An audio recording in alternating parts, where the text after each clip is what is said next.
राधे राधे दोस्तों। पौराणिक कथाओं के क्रम को आगे बढ़ाते हुए आज की कथा मैं आपके सामने लेके आया हूँ कि व्यक्ति जैसा अन्न खाता है वैसा ही मन्न हो जाता है। तो इस बात का पौराणिक कथाओं में जिक्र मिलता है दोस्तों, जिसको मैं आपको सुनाता हूँ। कृपया ध्यान से सुने और लोगों को भी बताएं।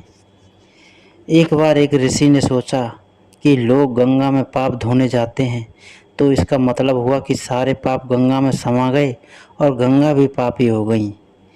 अब यह जानने के लिए तपस्या की कि पाप कहाँ जाता है। तपस्या करने के फलस्वरूप देवता प्रकट हुए। ऋषि ने पूछा कि भगवान, जो पाप गंगा में धोया जाता है वह जाता कहाँ है। भगवान ने कहा कि चलो गंगा से ही पूछते हैं। दोनों लोग गंगा के पास गए और कहा कि हे गंगे, जो लोग तुम्हारे यहाँ पाप धोते हैं तो इसका मतलब तुम भी पापी हुई। गंगा ने कहा, मैं क्यों पापी हुई, मैं तो सारे पापों को ले जाकर समुद्र को अर्पित कर देती हूँ।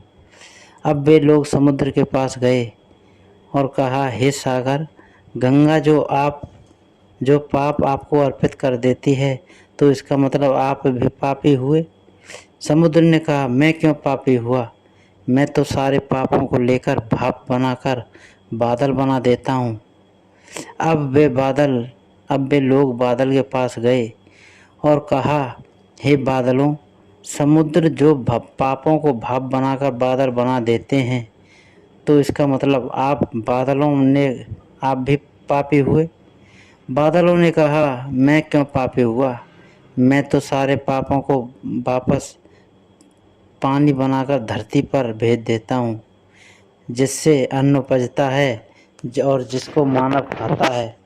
उस अन्न में जो अन्न जिस मानसिक स्थिति में उगाया जाता है और जिस वृत्ति से प्राप्त किया जाता है और जिस मानसिक अवस्था में खाया जाता है, उसी अनुसार मानव की मानसिकता बनती है।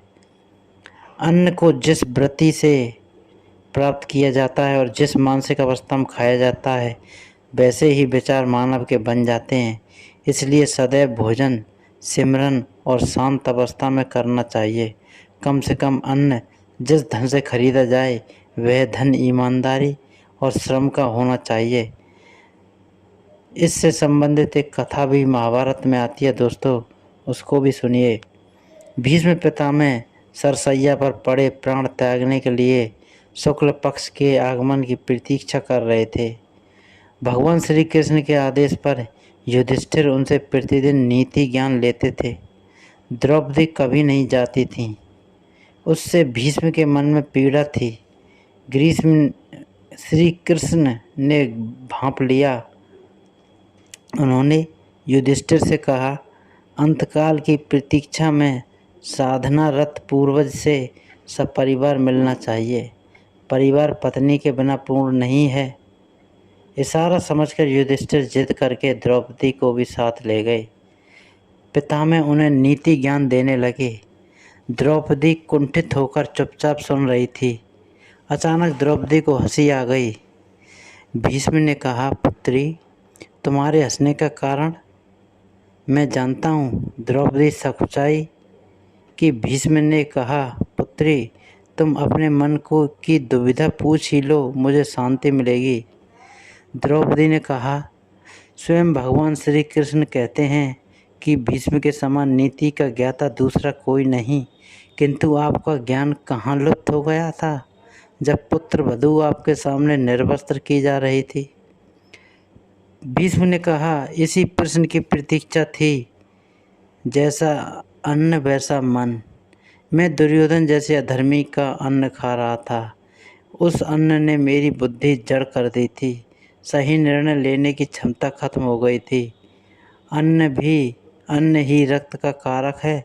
अर्जुन के बाणों ने मेरे शरीर से वह रक्त धीरे धीरे करके निकाल दिया है। अब इस शरीर में सिर्फ गंगा पुत्र भीष्म शेष है। सिर्फ माता का अंश है जो सबको निर्मल करती है। इसलिए मैं नीति की बातें कर पा रहा हूँ। भीष्म की बात को अटल सत्य समझिए। दुराचार से या किसी को सताकर कमाए गए धन से यदि आप परिवार का पालन करते हैं तो वह परिवार की बुद्धि भ्रष्ट करता है। उससे जो सुख है वह क्षणिक है, किंतु लंबे समय में वह दुख का कारण बनता है। यदि आपके सामने गलत तरीके से पैसे कमाकर भी कोई फल फूल रहा है, तो यह समझिए कि वे उसके पूर्व जन्म के संचित पुण्य हैं, जिसे निगल रहा है। जैसे ही वे पुण्य कर्म समाप्त होंगे, उसके दुर्दिन आरंभ हो जाएंगे। तो दोस्तों, आपको कथा कैसी लगी कमेंट करके बताएं, और कथा पसंद आई हो तो दोस्तों लाइक शेयर सब्सक्राइब करना नहीं भूलें। जय जय श्री राधे दोस्तों।